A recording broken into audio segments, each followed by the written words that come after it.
ବାଲେଶ୍ୱର ମାଣିକମ୍ ସ୍ଥିତ ଶ୍ରୀ ଶ୍ରୀ ରାଧାକୃଷ୍ଣଜୀଉ ଭାଗବତ ଟୁଙ୍ଗୀର ବାର୍ଷିକ ଉତ୍ସବ ଉଦ୍ଘାଟିତ ହୋଇଯାଇଛି।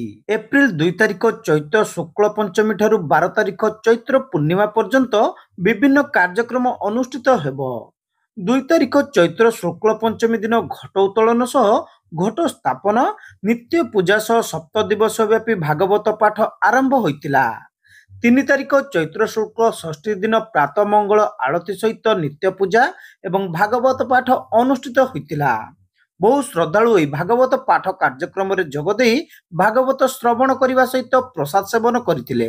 4 ତାରିଖ ଚୈତ୍ର ଶୁକ୍ଳ ସପ୍ତମୀ ଦିନ ପ୍ରାତଃ ମଙ୍ଗଳ ଆଳତୀ, ନିତ୍ୟ ପୂଜା, ଭାଗବତ ପାଠ ଓ ସନ୍ଧ୍ୟାରେ ସମୁଦ୍ର ମନ୍ଥନ ପୂଜାର ବିଶେଷ କାର୍ଯ୍ୟକ୍ରମ ଅନୁଷ୍ଠିତ ହୋଇଥିଲା।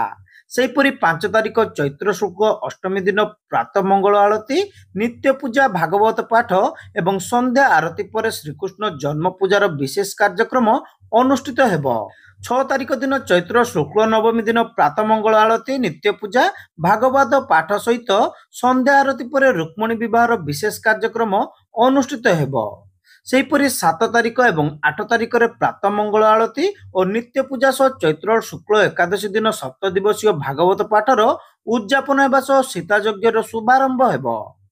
ସନ୍ଧ୍ୟା ଆରତୀ ପରେ ଶ୍ରୀ ଚୈତନ୍ୟ ମହାପ୍ରଭୁଙ୍କର ଶ୍ରୀ ଶ୍ରୀ 24 ପ୍ରହର ନାମଯଜ୍ଞର ଅଧିବାସ ସହ 9 ତାରିଖ ଚୈତ୍ର ଶୁକ୍ଳ ଦ୍ୱାଦଶୀ ଦିନ ପ୍ରାତଃ ମଙ୍ଗଳ ଆଳତୀ, ନିତ୍ୟ ପୂଜା ଏବଂ ଶ୍ରୀ ଚୈତନ୍ୟ ମହାପ୍ରଭୁଙ୍କର ଅଖଣ୍ଡ 24 ପ୍ରହର ମହାମନ୍ତ୍ର ନାମଯଜ୍ଞର ଶୁଭାରମ୍ଭ ହେବ।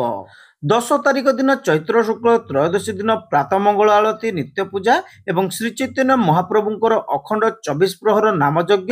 11 ତାରିଖ ଚୈତ୍ର ଶୁକ୍ଳ ଚତୁର୍ଦ୍ଦଶୀ ଦିନ ପ୍ରାତଃ ମଙ୍ଗଳ ଆଳତୀ, ନିତ୍ୟ ପୂଜା ସହ ଶ୍ରୀ ଶ୍ରୀ ଚୈତନ୍ୟ ମହାପ୍ରଭୁଙ୍କର ନାମଯଜ୍ଞ ଓ ବଡ଼ମାଲସା ପୂଜା ଆରମ୍ଭ ହେବ।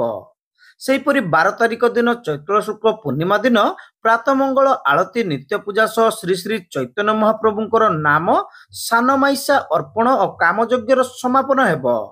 ସନ୍ଧ୍ୟା ଆରତୀ ପରେ ଦଧି ମହୋତ୍ସବ, ନଗର କୀର୍ତ୍ତନ, ଦଧିହାଣ୍ଡି ଭଙ୍ଗ ସହ ଭକ୍ତମାନଙ୍କ ପାଇଁ ସାମୂହିକ ପ୍ରସାଦ ସେବନ ସହିତ ଉଦ୍ଯାପନୀ ହେବ। ଦଧିହାଣ୍ଡି ଭଙ୍ଗ ସହ ଭକ୍ତମାନଙ୍କ ପାଇଁ ସାମୂହିକ ପ୍ରସାଦ ସେବନର ବ୍ୟବସ୍ଥା କରାଯାଇଛି। ଏହି କାର୍ଯ୍ୟକ୍ରମରେ ବହୁ ସଂଖ୍ୟାରେ ଶ୍ରଦ୍ଧାଳୁ ଯୋଗ ଦେବା ପାଇଁ ନିବେଦନ କରାଯାଇଛି।